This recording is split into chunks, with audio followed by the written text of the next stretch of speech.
Welcome everyone to the first of many episodes of the Kindred, a video series hosted by the most loving of the Votan competitive Discord, Ashi Pastrami and GP, Sweet Pastrami, Math Pastrami, whatever anyone's calling me.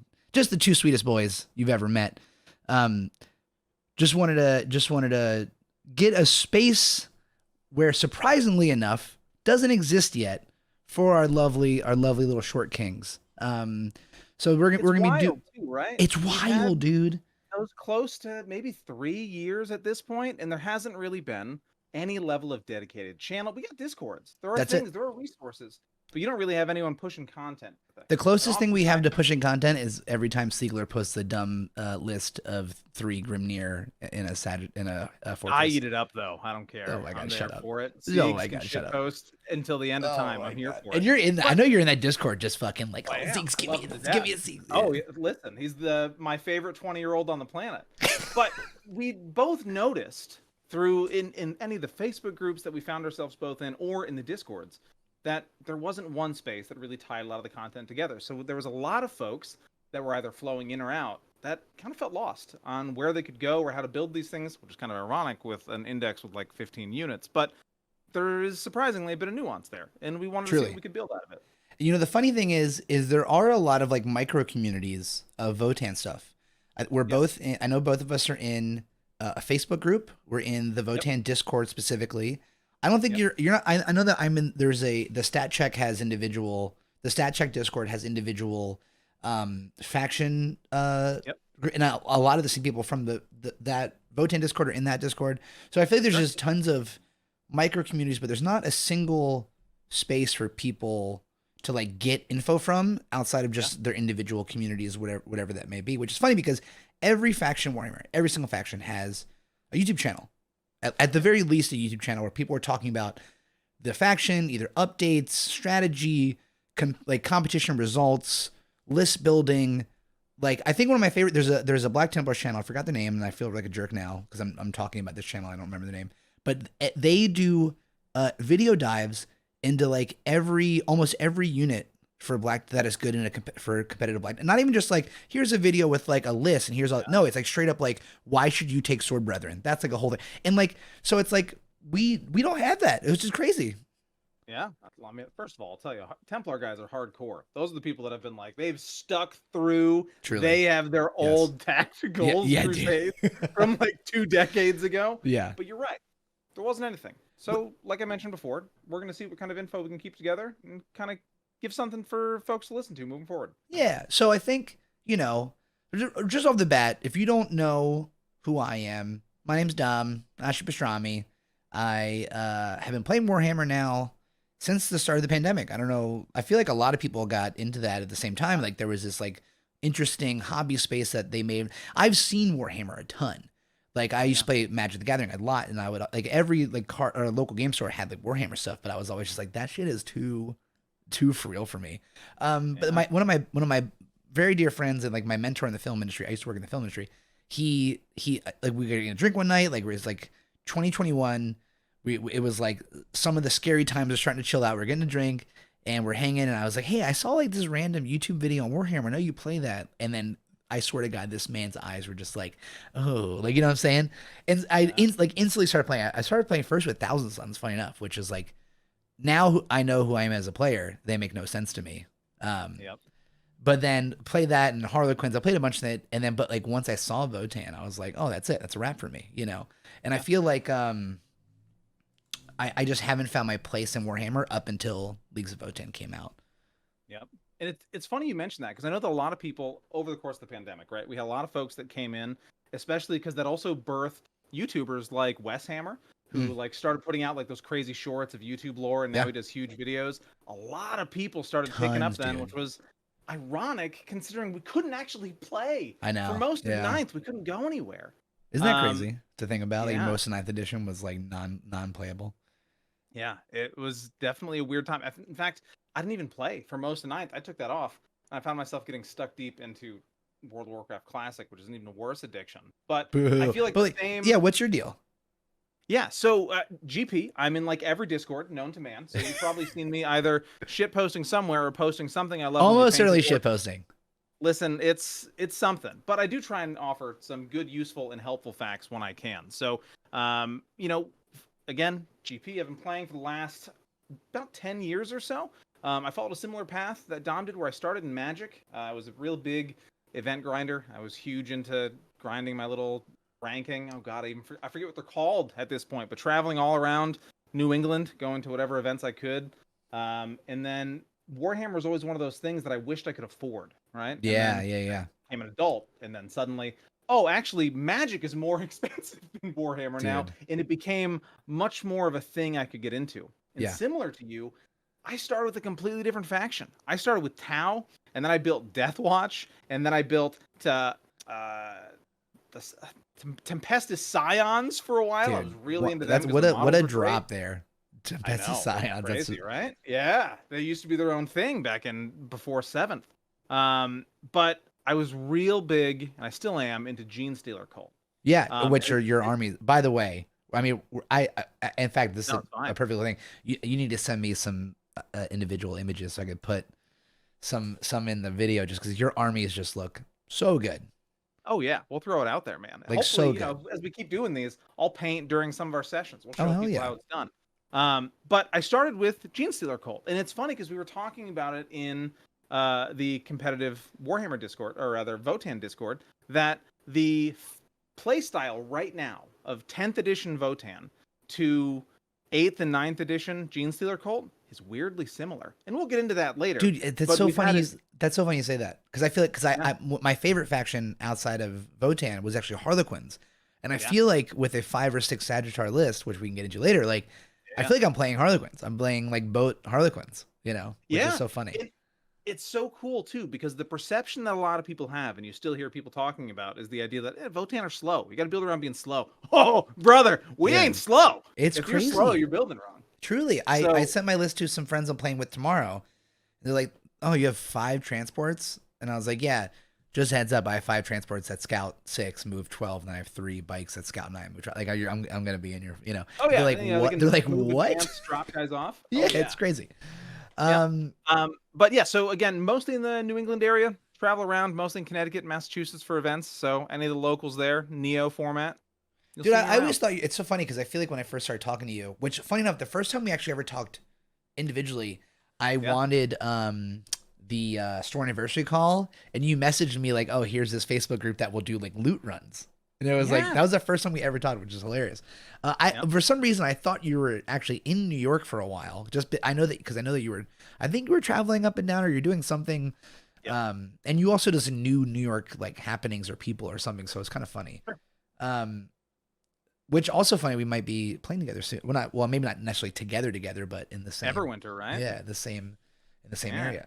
Could be good times. I think a fun thing to talk about, and like I feel Yeah. like most of this channel is probably going to be like less fluffy, like geared, but like it still has its place, and I think specifically has its place because it was the fluffiness of the army that drew it to me in the first place. And so at the time, right before Votan was announced, you know, we got the little April Fool's bit, I was still playing Harlequins. And that was just as 9th edition Harlequins were coming about, where they were wrapped into the Eldar book, and it was kind of weird, and like playing them by themselves and really was, they worked, but it was just like really funky, and they kept getting nerfed because of, they were very strong. they were dumb. pretty good. They were dumb strong, but it just felt weird. I felt weird playing them. I wasn't happy, blah, blah, blah, blah. But Votan dropped the first like little inklings of them dropped. And I feel like I haven't really had that moment yet where an army, I just felt the vibe of them. You know what I mean? Oh, like yeah. the aesthetic, Yep.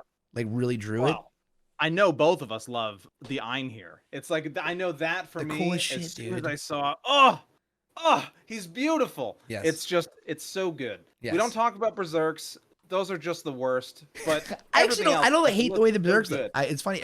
I listen. I do just wish they look like Fire Slayers more than anything. Yeah. It's unfortunate that they're just not Fire Slayers. Like Sigmar Fire Slayers. But I feel like if you don't know who Votan are, it's funny that you're even watching this video. But just for posterity's sake, Leagues of Votann are a space-faring. Would you call them mutant, humanoid? They're a humanoid people. Yeah, I think technically they're a divergent faction of humans Yes. 10,000 years ago that moved off, and because of Yes. their proximity to the void and the hardened sections of the stars, made them short. Yes, they're in that. There's like a cluster they're in, and that's why they actually weren't found for a while. And they were left alone because it was like space travel was difficult. But yeah, there was a strong like pressure from the void of space. Yeah, and yeah. So technically, well, the Imperium will say not human. But they're humanoid. But Leagues of Votann, think fantasy dwarves but in space. Norse like shorter humanoids, very sturdy, very stocky. Kind of like your boys, what's up.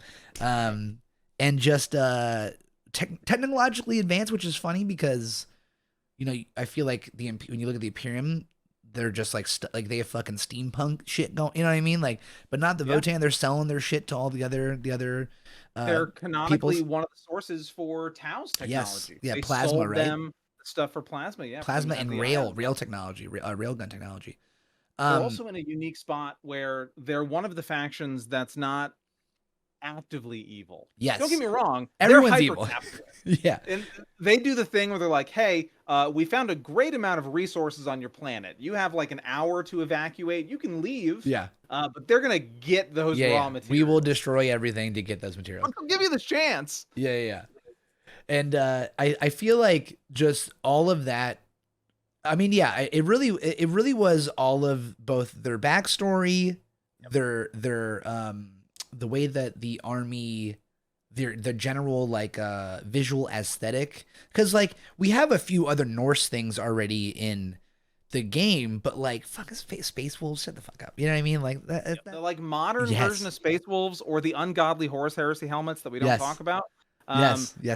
They've gone weird into the wolf aspect and less into the Viking. So yes, exactly. We continue to see that evolution of them being more wolf, and then they really allow Votan to be that kind of growing kind of Norse figure, especially we got sculpts like the Grimnir. Yes. Fantastic. And then anything coming in Wave 2, I know we've seen some slight images of what might be like giant old standard bearers with horns. Well, someone made a good comparison that like Space Wolves are probably more Scandinavian, whereas Votan are more like Norse, like the Norse god like type of deal, which I thought was interesting. Sure. And so yeah, Leagues of Votann, we talked like a brief second on their playstyle, but they are on paper, or at least what you're supposed to think, a slow, sturdy, tough army. But in reality, that's not really the case, which is hilarious. But when you look at them, you're like, oh, I'm probably gonna have a bunch of slow moving dudes who are very tough, who just punch hard. We've seen a couple face value, right? A lot of 5-inch moving T5 base infantry. They seem like you're going to be foot slogging, and in some ways they can be. We had some when they released in 9th. There are some emergent play styles. One of the most popular ones you had was Berserkers and Sagittars. So Sagittars, for those of you that don't know, that's the fantastic buggy that we use right now. It's a T10 9 wound 12-inch moving vehicle with a 6-inch scout move. Back in 9th, it was similarly beefy, maybe a little bit lower, but it was a gunboat. You could pack so many bullets on it, and then it could split either Hearthkin warriors or berserks inside of it. So what people would do, you'd take 30 berserks, you'd cut them all in half, you'd put them inside between 4 or 6 Sagittars, depending on what you were running, and you would literally just bum rush your opponent. And it was either, hey, kill the transport that you're probably not going to crack them all open because there's too many, or if I get to hide it, because we had strats to shoot them like an additional 6 inches and auto advance the full distance for everything. It's either I'm going to hide it, and then you're going to get smashed in the face by a bunch of crazy naked crackhead dwarves. Dude, man, remember auto advancing 6? That was nice. Accelerated, man. Or the other play style that was really big back in 9th was the idea of you would have Death Stars of land fortresses. Yes. So you'd have things like Uthar, who'd automatically, through a combination of the stratagem that would make you automatically hit a shot with the rail cannon, you'd then automatically wound it, which would then do a tremendous amount of wounds through everything, and you'd be just popping everything. Yeah, I missed that. It's a thing. And ironically, they've held on to aspects of what we had from 9th, but it's also shifted a lot in other ways, where some units have shifted things up. And the playstyle now is much different. So, like we mentioned, there's a couple different ways that you can play it right now in 10th.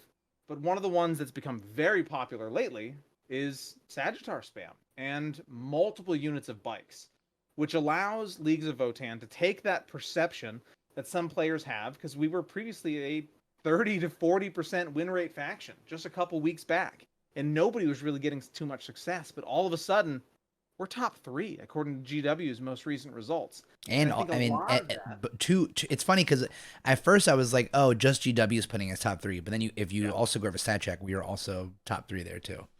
yeah, and I think a lot of that comes from folks not understanding, like you mentioned before, when you have 6 Sagittars, those are scouting 6 inches, and you're not going to scout until after you know who goes first. So you can position yourself in such a way that you're just going to hide behind the terrain that now, because of the data slate, blocks line of sight. So you can be safe almost every time you deploy, either moving forward or moving back. You're going to have bikes that are moving 12 or 14, they're scouting 9.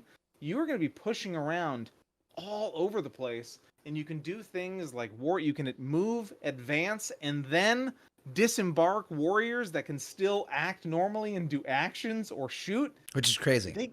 You get a lot of distance. You have, on average, you can push between 20 and 24 inches with some of these units if you really want to. Truly, the range is and the interesting thing, our movement range specifically with those 2 units are great now, but they did nerf a little bit in regards to our distance of shooting.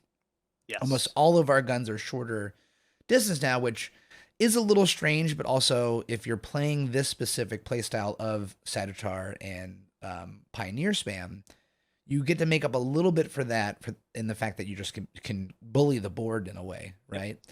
Danger zone for Votan's around 18 to 24 inches for most things, right? So that's the range you're looking at for most guns. We won't talk about the fact that railguns, despite being literal giant ion sniper cannons, have an 18-inch range.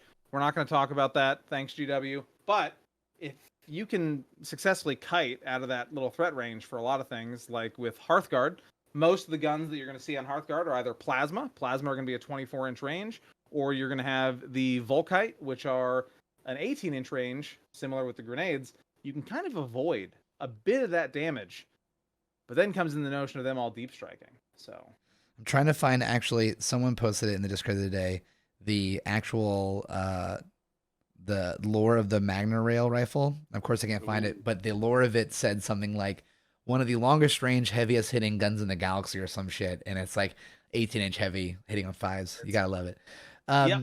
I think one of the interesting things I do want to note, because my fucking DMs are just blasted with, oh, top 3, you got a nerf, S tier voting, got a nerf. Sure. Something has to be noted for the fact that before the data slate with Votan, not only were they not in a good spot, but people just weren't playing them. They were one of the lowest played factions in any sort of like competitive recording, right? Yep. Now with the data slate and the way that things have changed, everyone who had them on the shelves took them out. They have at least been taking them out for the last couple of weeks and giving them a shot. They've shot up in percentage winning because of this. Now, at least you're starting to see with the last weekend or so, and I think this is where it's going to start to level out now, is they're being taken less and they're winning less. If you look at the last Goonheimer article that went through all of like the latest competitive, like, tournaments that were happening and placements and stuff, it's always like a handful of tournaments, and there's maybe 2, 3 Votan that did anything at all. None of them won, but that were at least recorded in, like, because they usually do like the top 5 or top 10 of, if it's GT, I think they do top 10. If it's like an RGT, they do top 5 that are in there. The amount of players, yeah. If you look at the Tampa GT, which was Tampa a GT, or was that a Games Workshop specific? I don't one of the larger GW events. I don't know if they classified it as a major or not, but it was. It was something large. I mean, like every large like pro American was there, right? Votan was almost nowhere to be seen in that tournament, and I think now we're starting to see a little bit more of a leveling where people are like, "Oh, this was fun for a minute. They're definitely good, but let me take the Eldar, the CSM. Now we're starting to see Tau come up. Blah blah blah blah blah." I think there's people who are still playing them that like playing them, but I think we're going to see that kind of leveling where it's not like everyone out the woodwork are playing them for like the weekend. I think you're right, because I think in one of the ways that the army itself obviously was failing at the start was the idea of judgment tokens, right? So we had this whole system back in ninth when they came out. Leagues of Votann, they operated off a system of judgment tokens, where whenever either a objective was captured, a unit was killed by a unit, or you performed an action, you would gain a judgment tokens. Judgment tokens have scaling results. Back in ninth, they gave you a series of buffs that stacked all the way to 3. In 10th, you get 2 primary buffs. The first one, +1 to hit. Second one, +1 to wound. That's it. Fairly binary. When it launched with the index in 10th, you had the fantastic index rule that you could pick one model, which would gain 2 tokens. But that's it. They also changed the way that you could earn tokens, and now it was only if you killed something.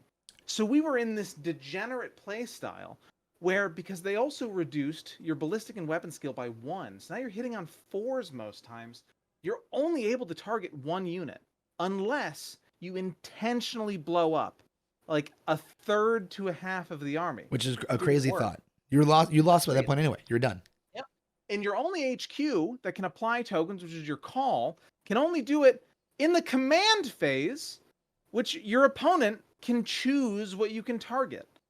There's so many other ways that could have been changed up. But and it used to stack, don't forget. You used to have multiple calls that can give multiple judgments out, and now only one, which is, I think, was a bad, of all the things, sure, I gave a lot of heat to the changes of our army when it first came out. I think a few of them were unforgivable. I think that was one of them.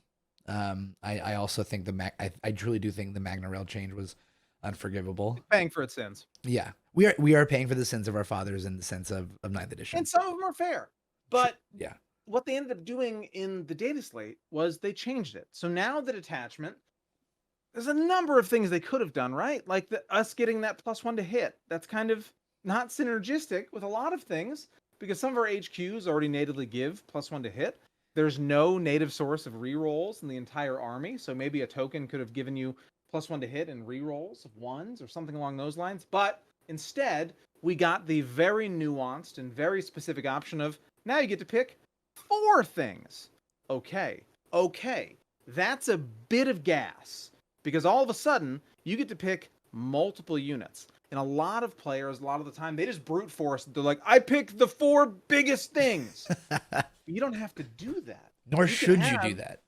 Exactly. You can have Votan armies that are just going to pick, hey, you have some scout units, you have some trash that you're going to pick up, bring out, and move up forward. Cool. I'm going to kill it. I'm going to instantly get 3 command points during the next command phase. I'm going to have these benefits. And any of your big units that are the only things that are going to start cracking these T10 transports, these huge bricks of warriors, I'm going to get tokens off them. Hell, before they made the change, we were doing crazy play styles where you would play things like a call that had the Wayfarer's Grace enhancements intentionally to kill him, and then he could come back and then get another token just so you could distribute tokens. Yep. It felt awful. Silly. And one of the distinctions now is the changes they made, as we're seeing with players, it didn't make it feel any better. You have more resources directly at the start, which is great, and it's helpful, but it doesn't change any of the other mechanical issues with the army. Truly. So I agree. I think we're going to see some folks that brought them out like, hey, let's see how it works. And it's good. It works right now, right? You can't complain. We changed to a pretty big stat checky thing for a lot of armies that also uniquely answers a lot of threats for what things are out there. We take out Necrons very well. We deal with CSM. If you have the aggression, specific builds, if you're building a lot of bikes, you can even combat Eldar pretty well with the amount of pressure you can put out. But it's not mechanically interesting in a lot of ways. So, and don't get me wrong, I love it. I love the whole thing. I'm still happy to play it. But as we mentioned before, back in 9th, we had some variation. You had things like the Emir Conglomerate, which gave you additional AP. You had focus around beams. Extra range that we desperately needed. You have things like the Greater Thurian League, which increased your objective control by a lot. You could double judge things to get extra tokens out there. That's where you had the Uthar combo. Yep. Things counted for having and more you had tokens. Those two. There obviously was more, but like who? I That don't was think it, I knew a right? single person that ran. No, I knew one person that ran Chronos, but then Trans-Hyperion Alliance and Yeah, nobody's playing no. Trans Hyperion. No, Yeah, it's yeah. just not Wait, happening. was that Um, was it 4 of them? That was it, right? no, because there's also the Irani Suitor That's right. We got conglomerate, the which plus. You got plus plus one toughness, I think. toughness. Yeah, yeah, Yeah, and everything counted as having one token. yeah, yeah, Fine. yeah. And GTL also made them count as having one more than they already had. Yeah, they had They an already have, extra. Yeah, I think. which is pretty good. Was it they had an extra one? I think so. I think you're right. Oh yeah, you're right. Yeah, yeah. Urani was everyone just had one, or everyone had one if they had 0, Yep. and then GTL just they had an extra one if they didn't have, or what they had an extra one on top or whatever it was. Yeah. So, I'm sorry. You go. No. I think I was just gonna say I think they tried to blend all of ninth edition together in a way, but Yep. also to turn it. They had to tune it down a little bit. They did. They had to. Like That's no fair. one will sit there and look at Votan pre-launch rules and be like, "This is a balanced army." It's not possible. No, it wasn't healthy. No, it was very feels bad. Like no doubt. No one wants to be 9th Eldar. Yeah, no one's be Eldar at all. 10th Eldar, Yeah. but also like 9th Yunari, pretty much the same run there. Good. No one wants to be Eldar at all, unless you want to win. Then you want to be Eldar, I guess. But and I feel like some of it was right, but you're right. There was some synergy that wasn't placed correctly in a way. It is funny. We have two ways of getting rerolls in any manner. One is our Hecaton combo, where if you get out of a Hecaton, if you shoot at something that the Hecaton successfully shot at, which means it had to have hit, didn't have to do damage, had to have hit, you can get wound rerolls if you shoot against that same target. And then our other deal is that we do have a few twin linked in the army. We have all of our twin bolt cannons are twin linked. Yep. The twin concussion gauntlets, which I don't think anyone takes, are twin linked. I think that's it, right? Those two, just twin. That might be it. But here's a question for that though, because we have those wound rerolls from the land fort. Just a quick thing for any of the listeners: what full-sized units can fit inside of a land fortress? Yeah. Oh, none of them. I'm sorry, warriors. Only our warriors with 18-inch guns. Yeah. Cool. Because for what are you gonna shoot with those? Yeah, you can't fit, unlike a Space Marine Land Raider, you can't fit 10 of our price Terminators. equitable, same pricing too. Same price. You can only fit 5 Terminators inside of ours. Doesn't have assault ramp, doesn't have anything like that, like a Land Raider does. And for the Thunderkin, which are our big gun boys, typically you run them as just grav right now. That would be fantastic if a full unit could fit in them. Unfortunately, they take up too many slots. I actually have to correct you on one thing, and I correct everyone on this, because when people make the comparison of our Hearthguard to Terminators, I die, because I wish they were Terminators. I wish they had extra wounds. Okay. I wish they had the same abilities. I wish that we had the same way to ingress for free, like Terminators do. I wish I had those. So I have to stop people, because I wish they were Terminators. I truly do. Site to site back. For anyone who didn't know, back in 9th, we had a stratagem we could use called site to site transport. RIP for how great that was. It was beautiful. It was a stratagem that allowed you to pick up any unit of Einhir Hearthguard, and you can just deep strike them again. You can just pick them up, put them down somewhere else. It was fine. Once per game, it was fantastic, but we don't have that anymore. So now you're either starting on the table, you're coming in from deep strike reserves, or that's it, and then you're foot slogging it 5 inches and hoping you can make some charges for free movement. But I think that's interesting to look at, because there's no real incentive for you to start Hearthguard on the board, which I always pronounce it wrong. Is it Hearth or Hearth? It's Hearth, right? No, Hearth. Hearth and home. It's Hearth. Yeah, I think either's fine. I call them Hearthguard. I always said Hearthguard. I'm a weirdo because I like calling them Einhir. I think it sounds cool. I mean, it is fucking I think cool. either way is fucking cool. No, Einhir is fucking is tight, dude. Don't get it twisted. You're right there. But like, there's no incentive to really start them on the board, and I think that's why you really don't see much. You don't see much 5-man because the utility's not there.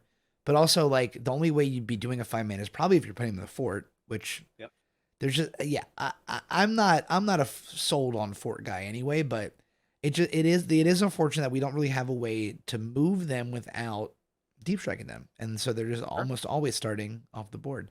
I think One of the interesting things that 10th has done for Votan, though, is I think there actually is a little room for slight list tweaking that you don't see in many of the other factions, in the sense of Yeah. you could spam Sagittars, which I think is probably the smartest thing to do, but there has been success with less Sagittars, more forts, or Yeah. a bunch of Hearthguard and Thunderkin, or Thunderkin and forts, or whatever, not in forts but and forts. So I think that there is kind of a funny spot right now where you can go in a few different directions. But I also think, though, the reason that does well is still because people haven't really been playing against Votan and 10th because no one's been taking them.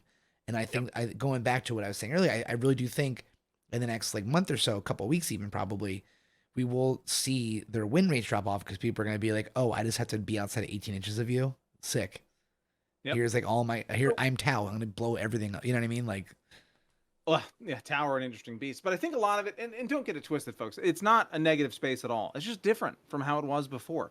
So I think that's a great point and a great transition to maybe why do we like playing the army, right? What do we get out of it? And like you mentioned, I'm going to steal your point. I'm going to take it as mine. But right now, Leagues has a lot of individual nuance you can apply. There's a core of things right now that a lot of people swear by. I think in a video today, Siegler came out and said he wouldn't play a list without at least 4 Sagittars. That's fair. A lot of people are like that way. I won't leave home without 20 Hearthguard. I love my 2 10-man bricks of Volkite. I love it. It's great in my meta. They take out accursed cultists, they take out Tyranids, they take out warriors like nobody's business. It's perfect. But some people love berserks, and if you really like them, you can take 1 or 2 units of 5. They fit. Some people swear by land forts, and hell, we have lists out there that are winning either RTTs or placing at GTs in the top 8, top 10 that have 1, 2, or even 3 forts. And that's which seems crazy. I mean, listen, I don't get it. Good for them. They're freaks. But that's something that you don't see in a lot of armies that are out there. If I go back to the other armies that I play, Genestealer cults, right now, there's one list. You can see the same thing every time.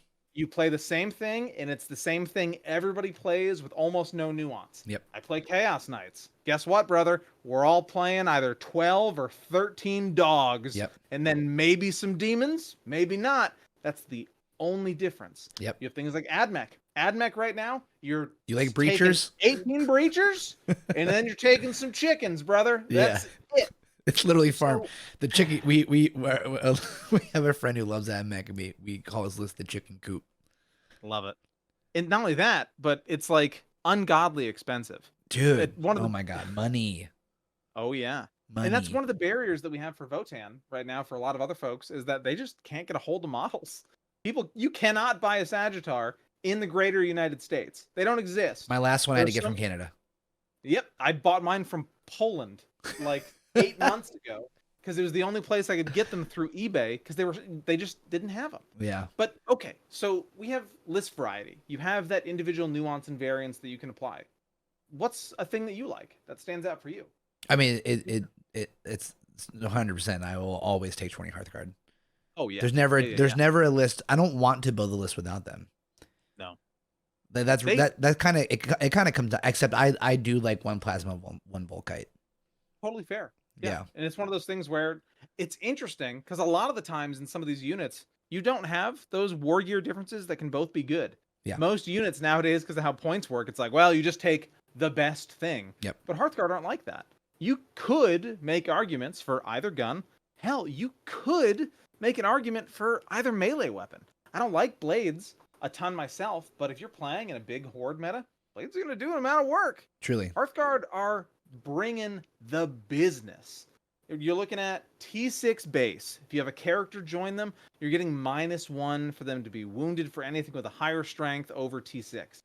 They're 2 wounds each, but if you're in cover, you can also utilize a stratagem for void armor. You're looking at AP -2 on, like, you're reducing the AP by 2. They're tanking shots with some good luck.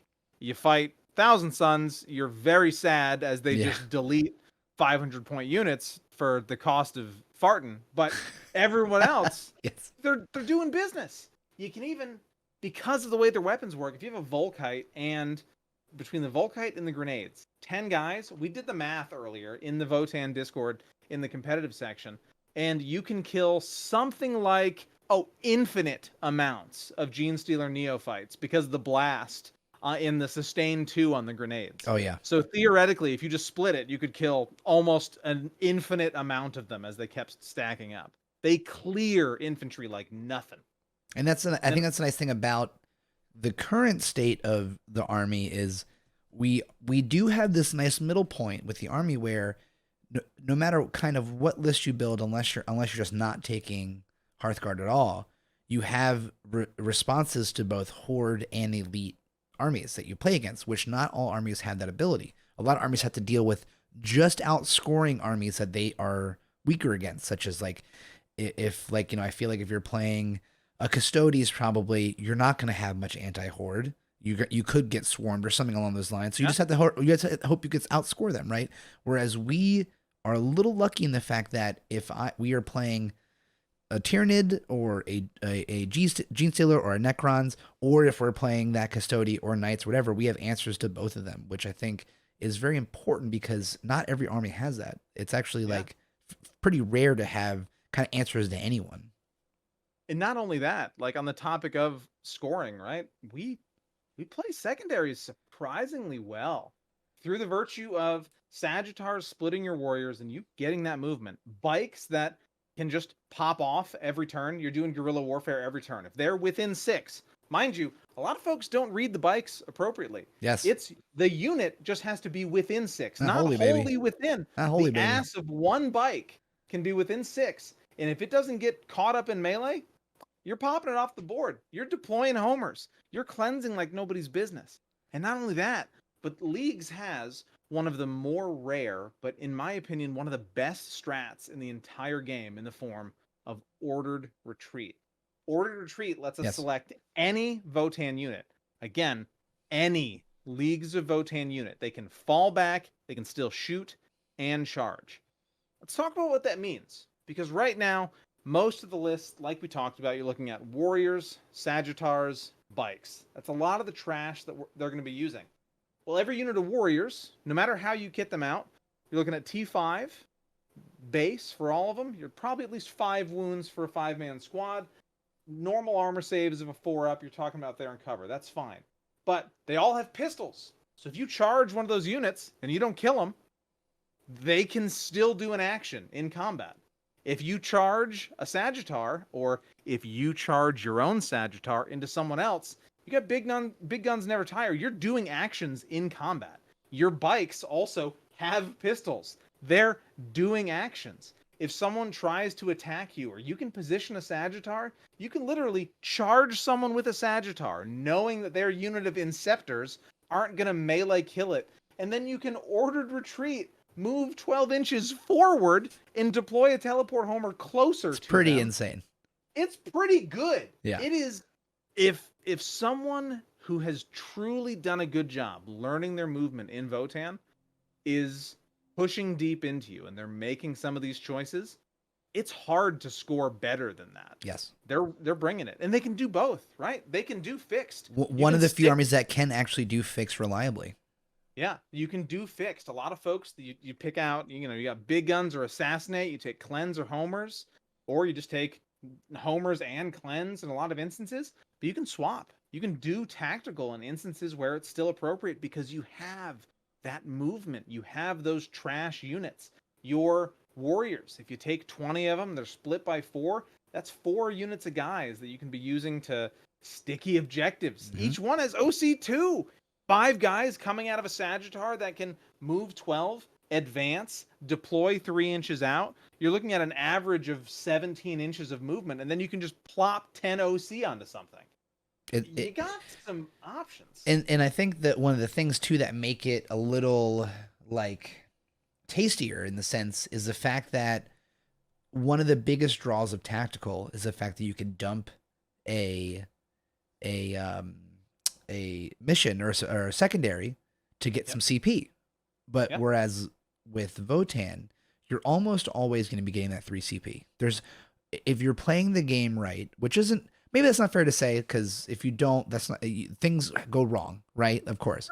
If things are going right, though, you're almost certainly going to be able to have killed one of those chaff, one of those infiltrators, one of those scouts, one of those whatever that were in your face turn 1 to get that extra 3 CP the next turn. I know a lot of people that only take tactical just to get that extra CP because they don't have any other way to get it.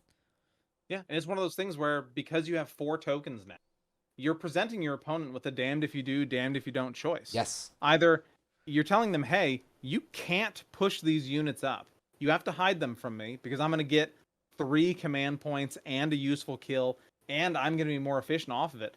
Or you have to hide them for a period of time, which they can't afford to do because you just pushed your whole army into them. That aggression is part of what makes it there for a lot of these successful archetypes we're seeing out there. I think I think it would be helpful even let's really quickly, because I think during our talking of this, we went over a few of the stratagems. I think an important thing in this specific discussion actually is probably to go over the fact that all of our stratagems are good. Really good. Where not every army has that ability. I think really quick, I just want to name through these because I think it might be helpful for some people listening. Because like I didn't realize they were all really good until I like had them talk to me. So Warrior Pride, 1 CP battle tactic. In the fight phase, one of your units is fighting against another enemy unit that has 1 or more tokens. You get to add AP based on the amount of tokens that the enemy unit has. So your warriors, if you're not giving them kin melee weapons who have AP 0, suddenly could have AP 2 against a unit with 2 tokens. Your Sagittar, your Hekaton, your Thunderkin. But not to mention the fact you put those on your Hearthguard, your Berserk. AP4 on AP4. AP4. Your Berserks, if you put Mauls in them, AP4 damage 3. That's insane. And you mentioned it, right? There's also the tech that's been popularized by Danny Porter out of Team Poland. He introduced the idea for a lot of folks that people would just have, written off earlier, which was the idea of actually not taking any of the guns on the warrior units, right? On the sergeant, you'd take a kin melee weapon, which for anyone that doesn't know, strength 5, AP 2, 2 damage melee weapon, you get 2 attacks. Then you can take 2 other guys, you can put that on them, so you have 6 attacks. Strength 5, AP 2, 2 damage. Then the other 2 people in the unit, you're going to have a comms unit, and then you're going to have a meta pack for a 6-up feel no pain. That's a crazy beefy little unit. It's hilarious. And if someone tries to get too close, you pop Warrior Pride. And then all of a sudden that unit is +1 to hit. It's hitting you on 3s. It's wounding you on 2s, 3s, 4s at a minimum. Truly. All at AP 4. Hilarious. 2 damage each. From a 65-point unit, these little idiots. People do not expect that kind of damage. Someone drops an Inceptor to steal one of your things, and all of a sudden you Kool-Aid Man through a wall with a unit of warriors that just charged across, and they shred them. You're not going to see a Space Marine feel more terror than a bunch of angry dwarves running across the table out of nowhere as they hit them with AP 4. And you're just like, yeah, it's fine. I don't even care about that unit. You can kill them. It's whatever. I'm going to keep these guys. They just happen to murder you. Yep. It is a nice little piece of tech that oftentimes I don't even feel like I need to get into it, which is funny because we do have a lot of good AP in our melee, but it's still very nice. You already mentioned Order Retreat. That's our ability to fall back, shoot, and charge. Ancestral Sentence, which I think is the one that you will see almost certainly the most usage outside of Order Retreat and Void Armor, which we can go to Void Armor second, but 1 CP. Sustain hits 1 base, which is already nice, right? They have 1 or more tokens. Sustain hits 2. That is truly mind-boggling. Now I can see how sustained hits 2 might be good. Dom, can you remind me how many shots does a unit of 10 Einhir get out of Volkite? 30 Volkites. 33 if you have a call, 33, right? yes. And then and the grenades. Oh, those a blast gun. D6 blast each, baby. Also D6 shots. Okay, yeah, that adds up like crazy. I had an RTT last month where I rolled 33 shots with my Volkite and I confirmed 52 hits. Insane. It's sometimes you just spike hard with that. And that's before you even get into the idea of using Thunderkin if you're taking them for any reason, but their grab shot Wow, that was such a dig. it's well, listen, I don't like If you're taking but them for any if you reason, you choose savage. to take them, you can get a crazy amount of shots that Yes. very little in the game is going to stand through. Yes. If you can catch them moving 5 inches. one strat that I quite frankly don't use very often because I don't usually have the CP because they're going to the other strats more, but it's still a nice strat is reactive reprisal. It's our 2 CP. It is a little conditional. We get to shoot back at a unit after they finish shooting if they have a token from the unit that got shot at.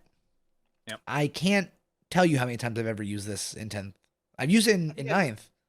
Yeah, I haven't used it very much myself, but you know where it would have been really useful is on a land fort if Uthar still let you automatically tick something over to a 6, because then you could just auto confirm a wound from a Magna Rail or something. Yeah. And all of a sudden it's dangerous to shoot that. But Dangerous. it's a lot of the times, unless someone is shooting with like a piddly gun Yeah. into an Einherjar unit, which again, that is something to be aware of. Yep. You can't just throw trash bullets at a unit of Hearthguard after they've killed one of their priority targets, because they're just going to shoot you back if you're within 18. Yeah. But it's something for, opponents to know about, because Yes. you can get got. And I think that's a good thing to actually mention real quick before we finish the rest of these is just the threat of these things are usually enough to deter people from doing small things like shooting when they know they can't kill something or something along those lines. I think it's a very strong thing that you have in your back pocket. Like you probably aren't going to do reactive reprisal, but the fact that you have that like just like sitting there like a little cheeky thing is pretty nice. Yep. Newfound Nemesis, which a 1 CP strat, which I have used actually more often than I probably at the beginning of 10th I use this a lot. Not so much anymore because we don't need to get these judgment tokens out. But your opponent's shooting phase or fight phase, after they've resolved its attacks, if they've brought your unit down to below half strength, you get to give them a token. Beginning of 10th, dude, I was using this left and right because we just had no tokens out there. It was harsh time in token land. Now I haven't used it once since the data slate, but still a nice thing that exists. It exists. If we need it, it's there, right? Yeah. And I mean, this is another one of those things where I'm going to embarrass him again, but there's a tech piece that's out right now where you are starting to see some lists take out Uthar. And that shocks a lot of folks because most places you saw would often just report. And honestly, some places are still of the opinion I still don't like him the most, but Uthar does have an ability built in where any damage he takes gets reduced to 1. So, again, Danny Porter, WTC, Team Poland, he started taking Uthar with 5 warriors. That meant that if anyone tried to mess with that unit, or even Uthar on his own, oftentimes, unless you were able to put enough wounds into him that were able to get through a T5 body with a 4-up invuln, that also reduces all damage to 1 with I think a 2-up native save as well. You're going to get 2 tokens on that thing. And then if someone else tries, they're at least going to get 1 if they take him out. So it has its tech pieces, and it's worth knowing that there is a use for Uthar or any other HQ that has Wayfarer's Grace. It can accomplish a similar result at the cost of an enhancement. Uthar and the Warriors, I think, fill a funny spot. They do Berserks better than Berserks, maybe, in a way. Yeah, which is a combination of Warrior Pride, which makes Uthar like AP 5 dude on all of his crazy attacks. Yeah, and like 2 damage, good sword, 2 damage each. Yes, yeah, he's really good, very good. And then the same thing with the melee weapons, and then just again that bring that damage down. Having Newfound Nemesis, if you get close to something, if they don't have enough attacks, Uthar can just sit there and tank a Land Raider in melee and just be like, all right, for real. And then not to mention the fact that I love that we're turning into an Uthar love piece here, and that's fine because Uthar got done dirty a little bit. He's finding some space for him, and if you want to take him, cool. If not, I've tried a couple games. I'm gonna try him a couple more games. We'll see. But bless your heart, I ain't touching him. But it is honestly, I like Berserks. Berserks haven't been working for me, and so the whole 5 warrior with Uthar is kind of a silly little spot that what. I'm trying, That's the thing, right? It's one of those things that we mentioned before, where you have that ability to throw in that individual nuance. And in this case, you can, 100% be the binary, hey, I just want to take 5 warriors, or you can pump that up a bit and you Yeah. can kind of have this really interesting utility beat stick Yeah. unit that can fit in a Sagittar. Yep. And it'll catch people by surprise. Truly. But we have one more, right? Yes, probably the most important in the sense of survivability of really catching a lot of people off guard is Void Armor, which is 1 CP strat, where your opponent's shooting a fight phase, which is very important because you can't obviously do it in Overwatch, you can't do it in a couple other spaces, shooting back, etc. But your opponent's shooting a fight phase after they select his target, 1 Leagues of Votann unit, any unit from your army, you can worsen the AP against them by 1. So when we're looking at our Hearthguard, when we're looking at our Sagittar, when we're looking at certain things that you want to keep alive, you have the ability to really hammer it. If you're shooting a Hearthguard with AP2, they're in cover. You pop Void Armor, they're still saving on 2s. Yeah. That's a insane. lot of armies right now are thrilled if they can get guns that have AP3. Yep. 10 Hearthguard in cover? Yeah, you're chilling, man. You're saving on 3s. All right, cool. Bring it. Yep.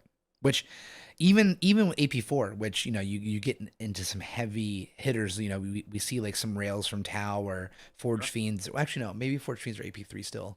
But a couple other things that have that AP4, which don't exist too much, some tanks. A blitz, yeah. Yep. You still can save. You could still be saved. You can save on 4s in cover. It's even with obliterators. I had a game against Chaos Space Marines, and with one of the crazy murder lists where they brought like 2 units of 4 oblits, and folks had asked because I was like, yeah, just kill them. And they're like, well, what do you mean they're gonna kill you? It's like, well, if you look at them, their gun that's like most effective into you is like an AP2 2 damage gun. You're saving on 2s. Yeah, they don't want to shoot you with like 4 Melta shots. That's not like a good use of their time. They're gonna maybe miss 2 of them. The other one's going to come through. Maybe half is going to wound you. It's just not efficient. They want to take that middle effective blast weapon. Yeah. And you kind of deny them that. Yeah. So it's interesting because you also have the ability, even outside of Hearthguard, you have niche uses where if you're a fort player, having a T12 2-up save vehicle that you can Void Armor and have that same thing where AP2, you're still saving on 2s on a fort, that's pretty good. But even on bikes, if you're taking 3 6-man units of bikes, they have a native 4-up save, you get them in cover with Void Armor. That's a surprisingly difficult unit for some people to shift because you're talking 3 or 4 wounds base, and if you don't kill them all the way, they're popping off the table. They're coming back to do an action. Yep. It's got some tech pieces. It's nice. It's definitely nice to say the least, and it's funny how I think, the biggest kind of ally that Votan has right now to winning and surviving is kind of just the fact that we can throw people off guard, in the sense, if you're going against Eldar, you're seeing some Night Spinners, you're seeing some Wraithguard, you're seeing, you're seeing maybe Kane or Yinkarn. You go against CSM, you're seeing your Terminator's Abaddon, you're seeing your Forge Fiend, some Blitterers. You go against Tau, you're seeing Crate. But if you're going against Votan, are you going to see 20 Hearthguard? You can see 30 Hearthguard. You're going to see 2 Sags, you see 4, 5, 6 Sagittars. You're going to see no forts or 3 forts, which is a nice place to be. And I think that's what's important, because as armies start doing better, in the competitive sense, people start building their lists around those armies because they know they're going to face them. But now, how could you build around an army that shifts which important pieces it takes? Exactly. And not only that, but I know we just covered strats, but we also have 2 enhancements that really make it hard for a lot of ways that the meta armies right now function. So my favorite of, again, those 2 being Appraising Glare and Grim Demeanor. So Grim Demeanor, for anyone that doesn't know, it's a 20-point enhancement, but on any Leagues of Votann model, you can re-roll Battle Shock test taken for the bearer's unit. That's relevant. It comes up, especially with any of the new Vanguard Tyranids, or if you're playing against any of those formats. And models in that unit can ignore any or all modifiers to their characteristics and or to any rolls or tests made for them, excluding modifiers to saving throws. Now, there is debate on this, because somehow we're like 6 months into the edition, and GW still can't confirm what a characteristic is, but depending on where you play, this means that you ignore modifications to damage. So you're playing into Redemptors and you're in a big Space Marine meta. Their codex just dropped. Those Redemptors are everywhere. -1 damage, or even against the Blackwing Knights or whatever they have that are also -1 damage on the Terminators. You don't care. Yep. You're just blasting through with AP3 2 damage plasma. But even more uniquely, if you look into things like Necrons, which for some armies, it is almost impossible for them to take out a full unit of Necron warriors to the point where you have to ignore them. Fun fact, a unit of 10 Volkite Hearthguard with a call, if you pop sustained hits 2 on a unit of warriors, if you have Grim Demeanor, you're going to ignore their -1 to be hit, you're going to ignore their -1 to be wounded. You are all AP 0, so you don't care about them being in cover. Mathematically, you one-shot a unit of Necron warriors through Crypto Thralls, through characters. We are one of maybe 2 armies in the game that can do that in one activation of shooting. They don't even get the opportunity to reanimate. It's actually statistically more improbable that you will not one-shot them than you one-shotting them. Yep. It's sick. It's really good. To say it's one of the few times I actually feel bad playing against someone where if I'm going against Necrons, I'm like, hey, I'm sorry, this is gonna hurt. They don't expect it. And the same thing is true for Accursed Cultists. A lot of guys that play Accursed Cultists, they're like, hey, I'm ready. This is gonna be fine. I had someone tell me not even to bother shooting into them, and I was like, oh no, I overkill it by like 8 you wounds sweet summer child. Average. Yeah. But then we also have Appraising Glare. And Appraising Glare lets you select one objective on the battlefield, and all enemy units that are within range of that objective count as having one more token than they currently have. Right? So we talked about 0 to 1, it before. 1 to 2, very strong. Yep. So we talked about it before. We had the shift, or before we were only applying 2 tokens to 1 unit. Now it's 4, and if your opponent shifts, right, and they take all those things, they hide them on one flank, but they move up on the other. If they dare to touch an objective, you've now selected that as a target. And as Dom mentioned before, we have this lovely little stratagem that gives us sustained hits 1, but if you have 1 token, it's sustained 2. So they can hit you with full efficacy from one of their shooting units, whether that's 6 bikes, 6 Thunderkin, or 10 Hearthguard. They don't even need to have a token on you, technically. You just get it. Enjoy. Yeah. It is, and I think honorable mention is probably Wayfarer's Grace. Depending on how you're kind of running your list, I do a Wayfarer's Grace Iron Master. Totally fair. You know, and I feel like if you want to do that with a call, you want to do that with a Grimnir, you do the Iron Master, or even a solo champion. Yep, exactly. Yeah. They all have viability in the sense that you were probably using those pieces to score, right? Yep. And especially if you're doing fixed with deployed teleport homers, if you want to rush a Sagittar with the Iron Master, Grimnir, up into the if you can reach the deployment zone, get your guy out, be like, hey, I'm homers in here, you can come kill it, but I'm gonna come back up and maybe do it again. You know? Yeah.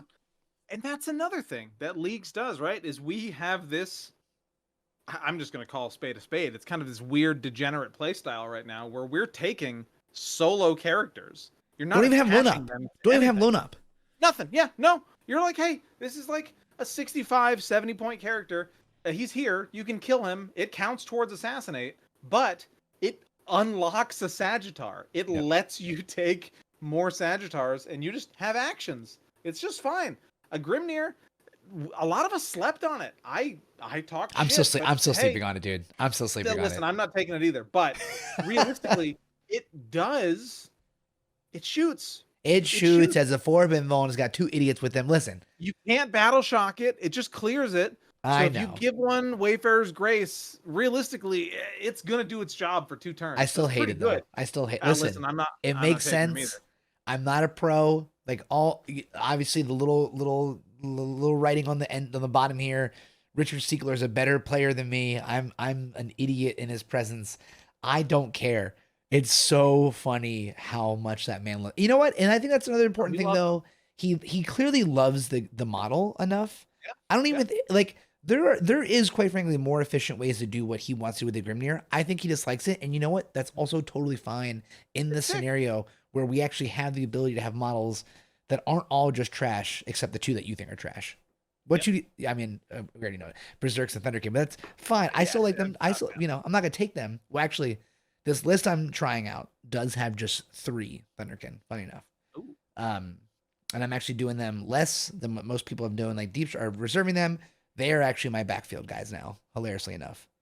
So let me acknowledge that, right? So I mentioned, and Dom just hit me with it, but there are 2 units that I don't like in the Codex right now, and that's Brokir Thunderkin and Chthonian Berserks. So Brokir Thunderkin back in 9th, they Big, had the also, ability. I don't want to cut you off. Big shout out to you giving all the full names of things, because I am I'm too a dumb to huge ever do nerd. that. No, listen, man, I'm a hit. My man out here is with Chthonian Berserks and Brokir Thunderkin. I'm sitting here like, fucking, Let's call them naked crackhead dwarves. That's fine. But the Thunderkin in 9th, they natively ignored cover, which was super useful. So when we got the initial leaks for Votan, and we were looking at AP1 on the beams, and we were looking at AP2 on the grav, a lot of us were like, okay, well, that's not too bad. They're gonna come out. They'll probably ignore cover. That's what they. Oh, okay, no, they didn't get ignore cover. Okay, well, maybe the HQ, the Brokir Forge Master, Iron Master, he's gonna give us the bit. Okay, he doesn't ignore cover either. Okay, so you don't have that, but instead, you can Overwatch on 5. Okay, I can Overwatch on 5s, but I have an 18-inch range gun and I move 5, so my opponent can probably just kite me forever. So, literally stay outside 23 inches. Done. yep, that's it. And if you're playing against Tower Eldar, you're literally gonna come in from reserves once, shoot it once, and then never, ever, ever shoot them again. Yep.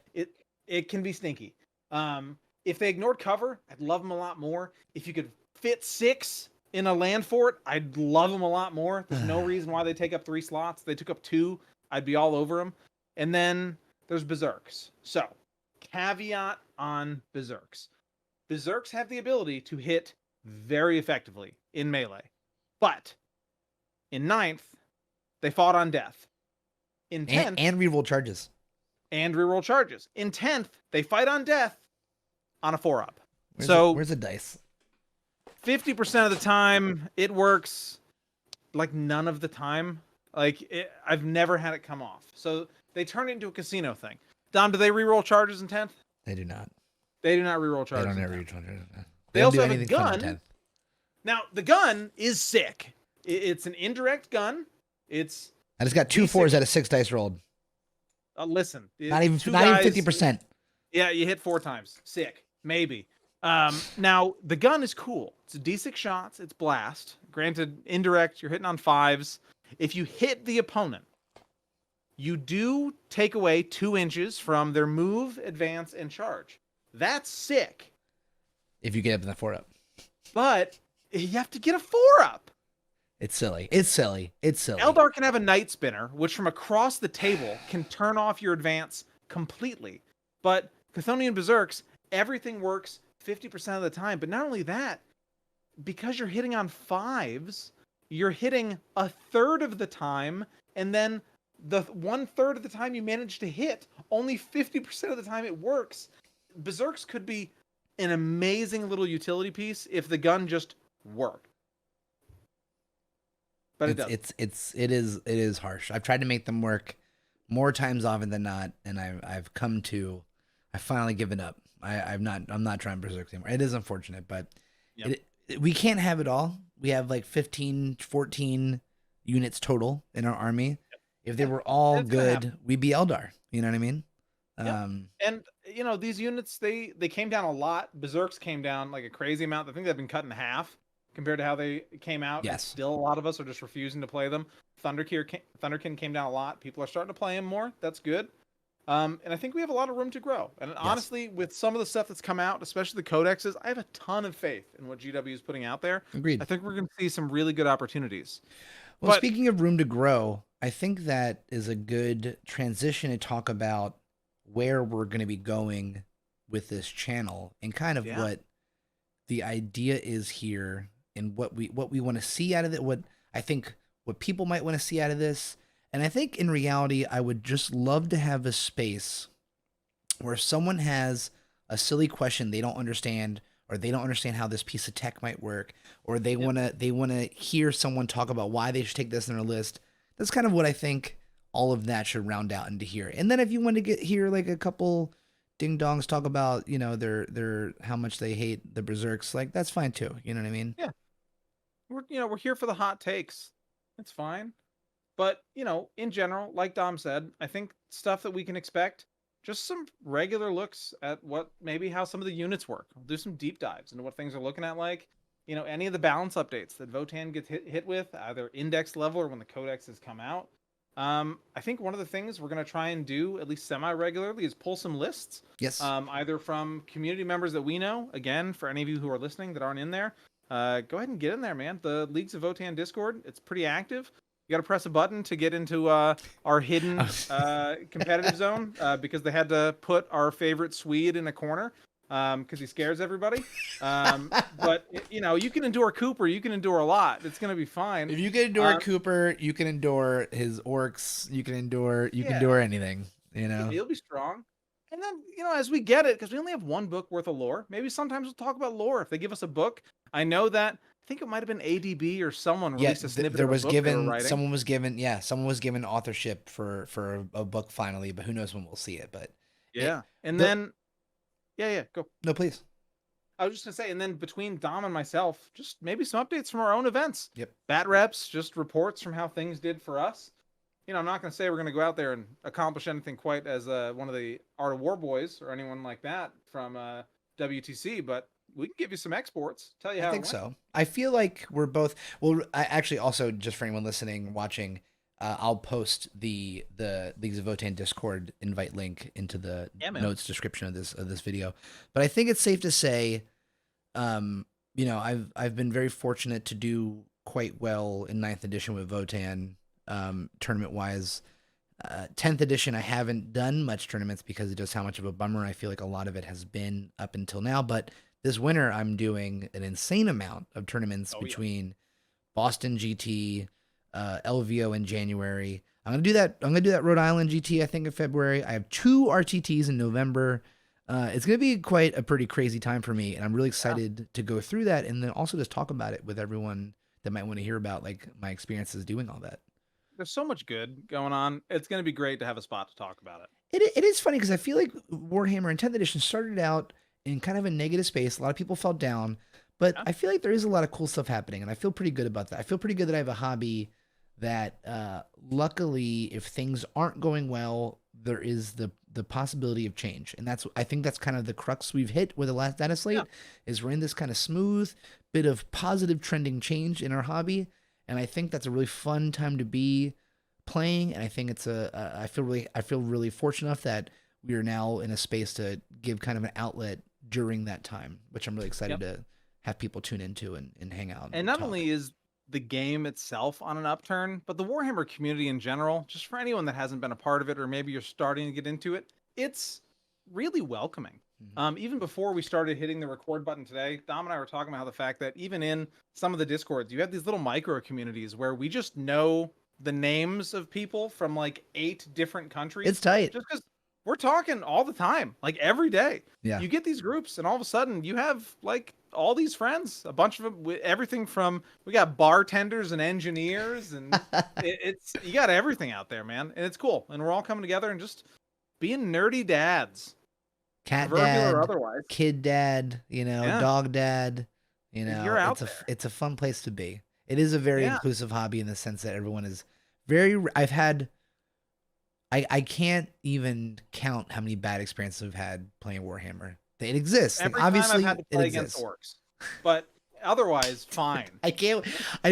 Taylor, if you're watching this, I'm so sorry that I found someone to do a YouTube channel with that hates orcs as much as I do. I'm so sorry. That's one. I'll go into those stories eventually. It's not one for today, but I think we're gonna have some good stuff. I'm think really so looking too. forward to it, man. Hell yeah! I can't be more thankful that I found one of the other more normal motherfuckers in that Discord to do this with.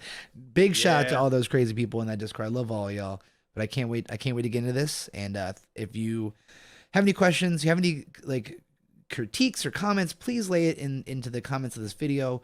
We would love to just get better at this. And you know, this is one of many, and I'm stoked. I can't wait to get into it. So thank you all for tuning in. On the next one, we'll probably go over some lists. We'll go over some unit descriptions and dive into a couple units of why those lists may have done well, and maybe just some general tactics and stuff like that based off of those lists and how they may have done well. Yeah. Again, thanks for listening. Same thing. If we hopefully we earned it, but if you did, do all the nerd shit. Hit the buttons. And you'll hear from us next time. Oh, that's right. So I've never had a YouTube video. You gotta please like and subscribe. Do all all those things. Bell ringer. Yeah, put the bell ring on for notifications. Who knows? Tie your shoes. I just stream on Twitch, which is already too much. The fact that I'm doing a YouTube channel now, I feel like is, you know, but we're never gonna figure it out. We're too old. All right, peace. Later, guys.